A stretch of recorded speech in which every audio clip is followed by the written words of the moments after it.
Pas pak do dëgjosh një nga historitë më drithëruese që ndoshta ke dëgjuar ndonjëherë. Një dasëm të kafja e madhe në Shkodër ku strehoi një familje kosovare që kishte lëvizur aty nga lufta, por në një moment e papritur ndodhi. Çfarë do bëje ti kur gëzimi dhe vajtimi qëndrojnë në një kulm? Shikoj pak të videon. Bati dasëm në kafet madhe. Njëni bën dasëm në kafet madhe është një lloj pikë referimi e Shkodrës. Po nalt kishte hotelin. Kishin ardhur kosovarët. Në urdhën ishin shu hotelit për ta. Ai bante dasën poshtë, në 300 vetë. Në atë kohë ju vjen lajmi si nalt atje, një nans, i vjen lajmi se i kanë vrarë 3 djelmë. Në Çekes, i pron lajmin e vdekjes.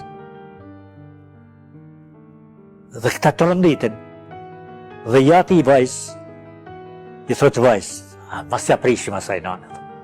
Ti nesër shkon të burri, nesër ke dasmën të burri, thotë. Ta bajmë pa kanë, ju drejtohet miqve, këtyne shuë, 300 vetë, aty, kam kënë dhonë aty, nërta. Thotë, o misë, më bani halal, nalt një nane, Kosovari i kanë vëra 3 djelmë. Ne këte kemi dasëm.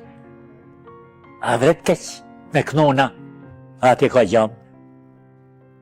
Pra nej, spaklojmë. Ju orkestra, rrini, hani e pini, do t'ju paguj hakun. Ne s'po bajmë. Na pa, tanë, dakor. Hotë, kjo, lokali ka një derë vogël atje që komunikon të më hotelin.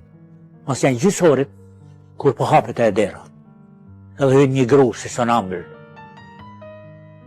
Me degërmin të bardhë. Hinë në salat.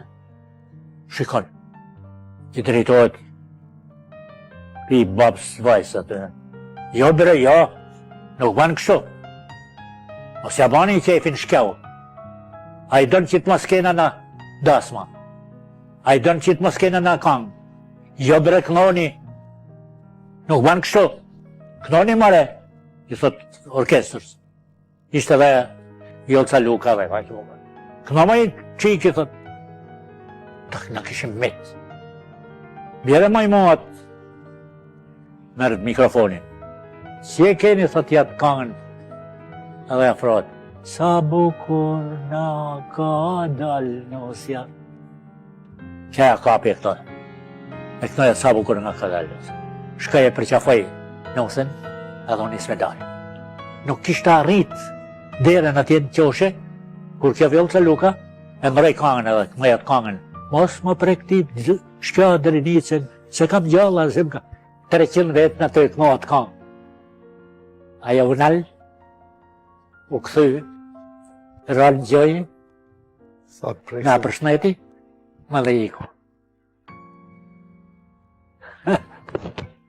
Unë e kam shkru vetë edhe unë preken.